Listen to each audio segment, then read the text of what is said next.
Yeah. So I wanted to talk a little bit about next week's game against Michigan. It's a really interesting one to me. What I saw with Michigan, especially defensively, I think their offense is a mess, and I think like that's just going to be what it's going to be for most of the year. So you'll probably be in the game throughout, even if your offense struggles. But what I see in Michigan, I see a front four that will dominate a whole lot of opponents. You know, an aggressive coach that will make average and below average offenses look really, really silly. And what I'm concerned about with USC is, can you guys block up front? Because that's been a problem for a couple of years for you guys. I know there have been some changes made. But I mean, like what I saw with Michigan last week, I saw Michigan go up against an elite offensive line where their strength was neutralized, and then their weaknesses were exposed. Do you think you're strong enough, to draw a stalemate up front? With the Michigan, with our offensive line against their defensive line, with Grant and those. Right. Well, we're gonna find out. I think they've looked well. That there's been some lapses. It hasn't been a perfect line, but protection overall for Miller has been good. The one thing is with Miller is that he gets the ball out quick. He does get the ball out quick. He stays in a pocket. I am concerned about them I am concerned about them getting to Miller. I mean, and rattling him a little bit, but the guy just stands right and delivers the ball. Stands tall in the pocket and gets the ball out. And then both the bowl game and the LSU game, he took some shots and delivered the ball. So I mean. Oh yeah. He has no concern for his own safety at all. I'm not concerned about like Miller Moss's toughness at all. But I mean, Riley's offense, it's fairly aggressive. I mean, at least it has been the past few iterations of it I've seen. They want to push the ball down the field. You're not looking to take like a lot of 3 and 4 yard outs. You're not checking down a whole lot in this. And that requires a fair bit of protection. Now, last year with Caleb, it was kind of like, okay, we're going to let you sort of freelance and find the open guy downfield. With Miller, I think it has to be a little bit more like in structure and rhythm, and you need a little bit more protection for something like that. If you're going to stretch, if you're going to be taking shots 15, 20 yards down the field. Well, it's going to depend on what they're. I mean, it's really going to be. We haven't seen the offense that's going to be unleashed on Saturday. I think that our offensive lineman pass protection has been good. I don't. If you're thinking they're going to be like last year, then no, it's not like last year. It's not like that. There have been times where they've been last, but overall, the pass blocking has been solid. Matt, would you agree? Overall, as a whole, I mean, almost night and day different that we saw with Caleb running for his life at Notre Dame and UCLA. It's not remotely like that. I think this is going to be a really good pass rush. But LSU, they have some athletes up front as well, and they would get to Miller, but Miller would get the ball out. So I don't know. I mean, I'm confident that USC's made the adjustments on offensive line. That I think our run game, believe it or not, is stronger this year. If you coming into the season, I didn't think I would have said that, but I think overall the way they're using the tight ends, everything, the whole package, is something special. So, Matt, what are your thoughts on USC's ability to protect up front, as well as maybe offset it with a run game? Well, you haven't seen USC push the ball vertically down the field. Hasn't really happened that much. And that's part of Miller Moss getting rid of the ball early to negate the pass rush, to avoid sacks, to avoid negative plays, and really early in the season, that's fine, right? And that's what the defense, by the way, Matt, and that's what the defense is giving them. They're taking away the stuff over the top. So if you're gonna give them underneath pass, he's gonna take it all day long and dink and dunk you down the field, and then we're gonna run the ball down your throat. So I mean, I think Michigan's gonna play it a little bit different, but again, USC has the athletes on the outside And I think they do have the guys up front in order to do it either way. So sorry, Matt. Yeah, and if USC's receivers play better, if they make more contested catches, they're going to get more touchdowns just on that basis alone. Because we saw some drop touchdown passes against both LSU and Utah State. So if the receivers play better, like I think that's the main component along with the pass protection. If the receivers play better and the offensive line protects pretty much as well as it did against LSU and Utah State, you should see more production.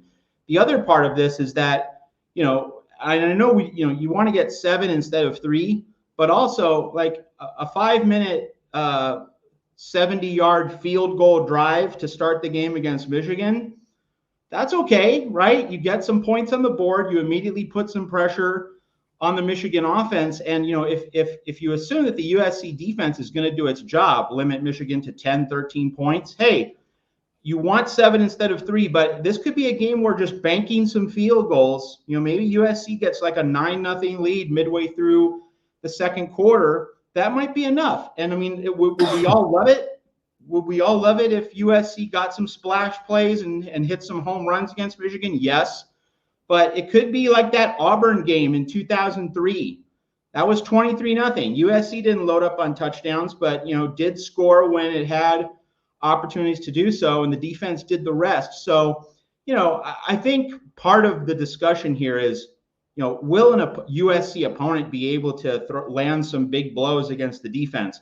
Then you will need to hit those home run plays.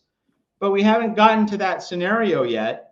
And so Miller Moss taking the check down and throwing the ball quickly, it's certainly not the worst thing in the world. And if USC gets like a Tim, if USC gets like a 16-7 lead in the third quarter, that's not a bad place to be.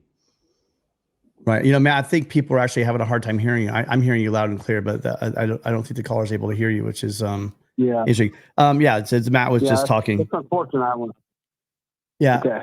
So, but yeah, I guess short story, Matt, is if we could summarize it by saying yes, the offensive line is significantly improved, and that the USC's defense is going to be able to, again, whatever Michigan throws at it. I was concerned about getting worn down.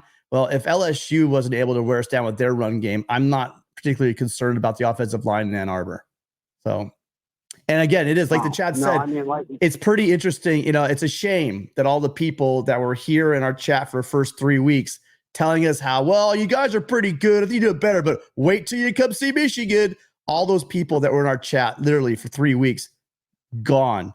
Now, let's say they pull up, they pull the upset. I'm going to call it the upset in Ann Arbor. Who wants to bet that we're full of Wolverines after when we come back, if they decide somehow to pull off a win? It's a guarantee. I've never seen a fan base turn on their team, though, as much as I've seen the Michigan fans turn on their team this week. I mean, like they went from talking about, we're going to beat Ohio State, we're still an elite program, to like, are we going to make a bowl game in this time? And it's just like, I mean,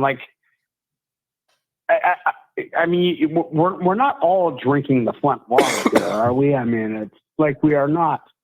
Yeah. It cannot possibly be like, you guys can't be this insane. Like you got a decent football program. Don't lose the sight that you got blown out by a really good team. Yeah, Sean. It was a sobering loss to a really good. It's where Michigan was a year before.